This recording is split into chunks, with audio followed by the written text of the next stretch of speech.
শুধু গাইতেছে সেই গান সাবিলা নাচছে না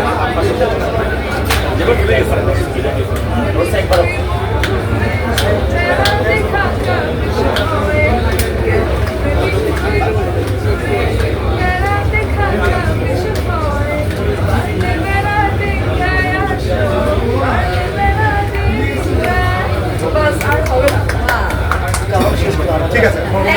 একটু লাস্ট আমি আপনার কাছে জানতে চাই এবার আপনার লাস্ট টিরও একটা গান রিলিজ পেয়েছে এরপর পরে এই গানটা যেটা আমি যদি বলি যে সাবিলা যে গানে পারফর্ম করলেন আপনার রেসপন্স কেমন ছিল আসলে এই গানটা দেখার পর আপনার যারা কলিগ বা সার্কেলের যারা গানটা বের হওয়ার পরে আপনারা দেখেছেন 2 দিনে কি ভিউজ হয়েছে এবং কি সাড়া পেয়েছে পুরো গানটা। সো আমার কাছে মনে হয় আসলে এই ফিল্মে কিছু বলার নেই, এত বড় আকার